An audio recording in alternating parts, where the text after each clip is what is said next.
বিশ্বের সবচেয়ে জনপ্রিয় সুগন্ধি সাবানগুলোর মধ্যে লাক্স অন্যতম। কিন্তু আশ্চর্যের বিষয় হলো, যে গোলাপি বা সাদা রঙের সুগন্ধি সাবান আমরা প্রতিদিন ব্যবহার করি তার অন্যতম প্রধান কাঁচামাল হলো সাধারণ নারকেল। সাধারণভাবে আমরা নারকেলকে শুধুমাত্র খাওয়া বা চুলে মাখার তেল হিসেবে ব্যবহার করে থাকি। এর বাইরে নারকেলের তেমন কোনো বাণিজ্যিক রূপ আমাদের চোখে পড়ে না। কিন্তু ইউনিলিভারের মতন মেগা কোম্পানি এই নারকেল তেলকে কাজে লাগিয়ে প্রতি বছর বিলিয়ন ডলার আয় করছে।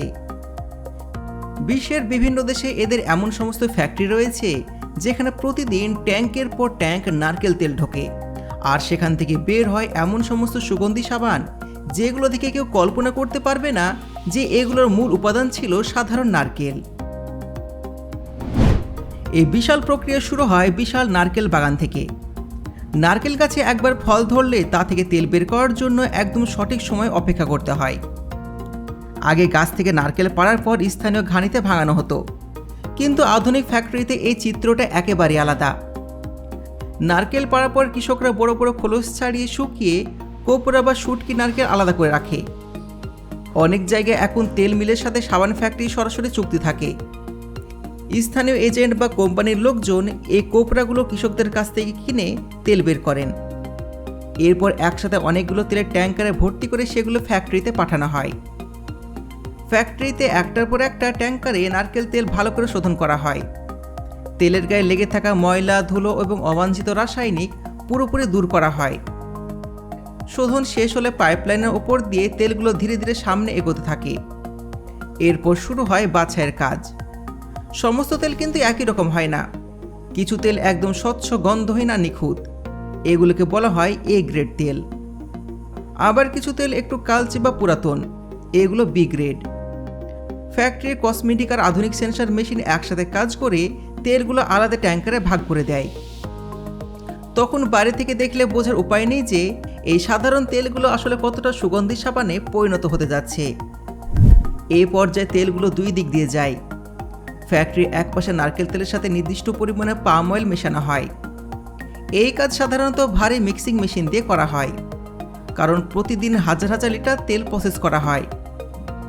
মেশানোর পর এই তরলগুলো পাঠানো হয় স্যাপনিফিকেশন ইউনিটে।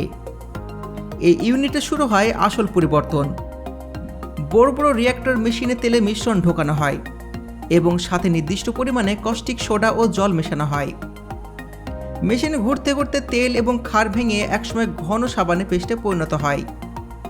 এই পেস্ট কিন্তু সরাসরি ব্যবহার করা যায় না।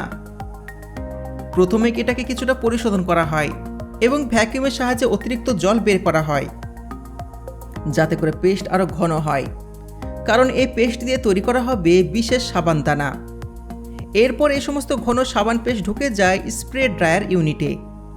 পেস্টকে বিশেষ চেম্বারের ভেতরে ঢুকিয়ে উচ্চ চাপ দেওয়া হয়।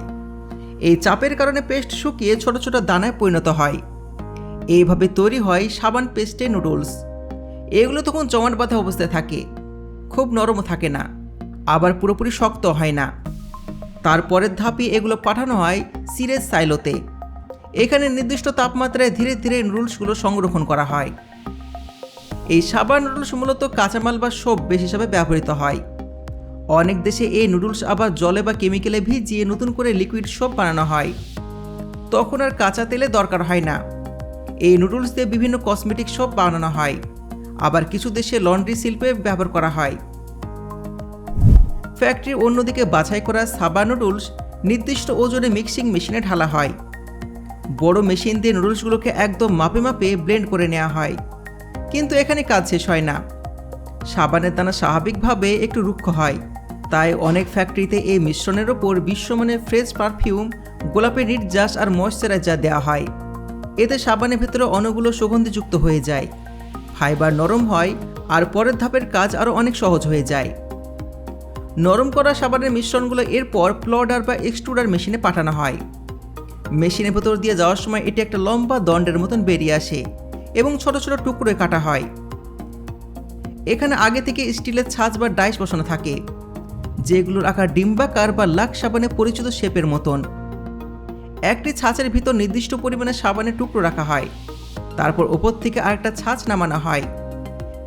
এই সময় মেশিন একসঙ্গে প্রচণ্ড চাপ প্রয়োগ করে, আর এই চাপে সাবানের গায়ে লাক্স লোগোটি বসে যায়। এবং এই উপাদানগুলো একে অপরের সাথে শক্তভাবে আটকে যায়। সাবান তখন তার দানা অবস্থা ছেড়ে একটা নিখুঁত সাবানের আকার নিতে শুরু করে। কয়েক সেকেন্ডের মধ্যে এই কাঁচা সুগন্ধি লাক্স সাবান তৈরি হয়ে যায়। Quality checking. এরপর কোয়ালিটি চেকিং টিম প্রতিটি সাবান সেন্সরের সাহায্যে বা হাত দিয়ে পরীক্ষা করেন। কোথাও ভাঙা আছে কিনা, লোগো ঠিকঠাক বসেছে কিনা, কিনারা ঠিক হয়েছে কিনা, সমস্ত কিছু দেখা হয়। যে সমস্ত সাবানের সমস্যা থাকে সেগুলো আলাদা করা হয়, পরে আবার রিসাইকেল লাইনে পাঠানো হয়। সব কিছু ঠিকঠাক থাকলে সাবানগুলো পরিষ্কার করা হয়। প্রয়োজনে হালকা ফিনিশিং দেওয়া হয়, যাতে মানুষের ত্বকে ব্যবহারের জন্য একদম নিরাপদ ও মসৃণ থাকে। এরপর নির্দিষ্ট সংখ্যায় সাবান গোনা হয়। অটোমেটিক মেশিনে চকচকে মোড়ক বা র্যাপের সাহায্যে প্যাকেটজাত করা হয়। এই প্যাকেটগুলো বড় বড় কার্টুনে ভরে গুদাম করে রাখা হয়, অথবা সরাসরি মুদির দোকানে, সুপার শপে বা বিউটি পার্লারে পাঠানো হয়।